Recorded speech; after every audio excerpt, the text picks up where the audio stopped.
there's nothing for me and there's everything for him, because I have no choice as a woman, as a female, in where I compete. I am a woman, and I have an athletic disadvantage to men, so I compete in the women's division, which is where I rightfully am. But he has been given this opportunity to fence in the women's division, and he can compete. He can easily compete in the men's division. He can also compete at mixed events in local tournaments if he wants. There is a place for him. So the idea that they're expanding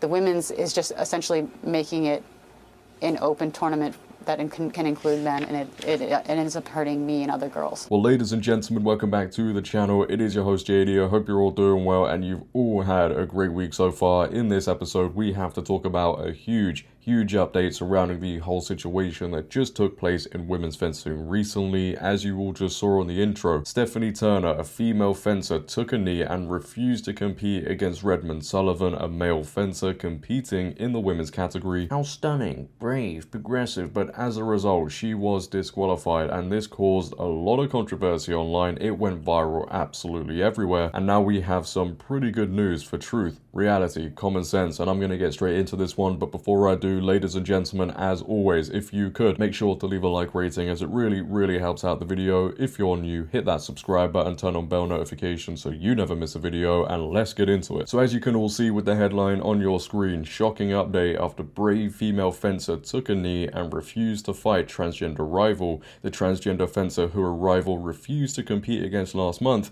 is no longer on her college's team. It has been reported, yes, this trans fencer is no longer on the women's team. Absolutely amazing to see, but let's be honest, it shouldn't have happened in the very first place, because he shouldn't have been on the women's side of things to begin with. Here we are, a clown world. As we know, Wagner College's Redmond Sullivan was set to compete against Stephanie Turner at the Cherry Blossom Open when Turner refused to face her trans opponent, taking a knee, removing her mask, and ultimately earning a disqualification from the tournament. You know, it's crazy, right? And I know there's rules, etc, but let's just think about this for a second. A woman got disqualified for refusing to compete against somebody who shouldn't be in that category to begin with. What? There's one person that should have been disqualified, and it certainly wasn't her. But Wagner has confirmed to Fox News that the athlete is no longer on their team. Sullivan had competed for the school's women's team in several meets this season after competing for the men's team last year. Man, they were competing with the dudes. Then something suddenly changed and they wanted to transition, and then they went ahead and competed in the women's category. And just letting you know, they did terribly in the men's side of things. And we all know what happens when these dudes do terribly and go ahead and compete with the women. Yeah, they do 100 times better. I believe he actually won 2 medals as soon as he went ahead and competed with the women. Tells you all you need to know. When Turner, however, refused to compete against Sullivan, she told him, "I am sorry, I have a lot of love and respect for you, but I will not fence you." And even though she said that, you'll still get these woke activists, the woke liberals going, "Oh, she's so mean, she's so hateful, whatever." It's not mean and it's not hateful, right? It's all about creating a safe and fair environment for these women to compete in, and when you put a dude in a women's sport, that completely goes out the window. USA Fencing later released a statement saying that Turner's disqualification was not related to any personal statement, but instead the direct result of her decision to decline to fence an eligible opponent, which the FIE, International Fencing Federation, rules clearly prohibit. Yeah, there's another thing they should clearly prohibit, and that's dudes competing against women. I swear, these organizations need more people with common sense working for them. Plain and simple. Nonetheless, the statement strongly defended transgender inclusion in the sport.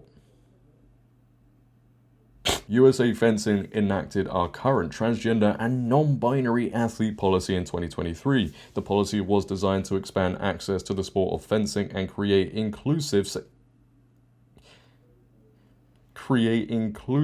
and safe spaces, the organization said. What are you smoking? What planet are you on? When you put a man, and I don't know why we have to keep on saying this, but when you put a man in a women's sport, the safe space, it's gone. But as you saw the buzzword there, right, it's all about creating the inclusive space.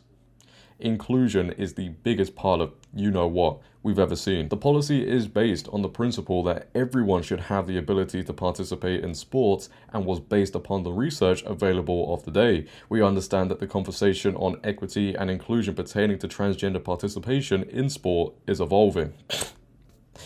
And USA Fencing will always err on the side of inclusion, and we're committed to amending the policy as more relevant evidence-based research emerges or as policy changes take effect in the wider Olympic and Paralympic movement. What more evidence do you guys need? Do they need it read out to them, spelled out to them? We all know men, at the end of the day, have the biological advantage. That is just the facts. I don't know what evidence they're waiting for. In an exclusive interview with the DailyMail.com, Turner revealed that she had been scared to reach out to USA Fencing with her concerns, given the pro-trans views of high-ranking officials within the governing body. Yeah, get rid of those people, man, and bring in some people that have some more brain cells. I was like, I don't even want to reach out, because if I do, then I won't ever have a fair bout in my life, Turner said. There are a lot of people who are for this trans athletes and women's sports who are referees. What? I would lose favor within the sight of referees, and I could end up with the biased bout. I could lose friends who I don't know what their position is on this. So according to Stephanie here, if she spoke out about this, the referees could end up being biased towards other athletes. What is going on? If referees have this sort of bias, this political bias when it comes to this, they shouldn't be refereeing in women's sports. So what I was doing already was just avoiding tournaments where I knew there was a transgender fencer, but at this point, what else should I do? Should I not just sign up for any tournaments? I have no other options. However, her protest was also recognized this week by XXXY Athletics, which calls itself the only athletic brand that stands up for women's sports. The company awarded Turner with the Courage Wins Award and announced she would receive a $5,000 prize as well as admittance into a leadership program. Stood up for herself, and now she's getting rewarded for it. The issue of trans athletes competing in women's sports has been further amplified since President Donald Trump signed an executive order in February which banned trans women from competing in women's competitions. Yeah, how many states are out here complying with that? Clearly, not everybody, otherwise this issue still wouldn't be going on. And the fact he had to sign an executive order to ban men from competing in women's sports just shows you the state of society. No president should have to come in and do that because it shouldn't be an issue to begin with. But we're at this point where it's such a big thing now within women's sports. It's happening so often. It's in the news every single week. It needs to end. It needs to stop. Just simply have men competing against men and women competing against women. It is that simple. But as you hear me say all the time, simple solutions in that direction, right? And that's where society should go. But oh no, this liberal one, oh, let's head in that. Complete joke. I'm going to stop there, otherwise we're going to keep going on and on and on. If you have enjoyed, make sure to leave a like rating. If you're new, hit that subscribe button, turn on bell notifications so you never miss a video, share this video. But until next time, it has been your host JD. Have a great day, stay safe, and I'm out. Peace.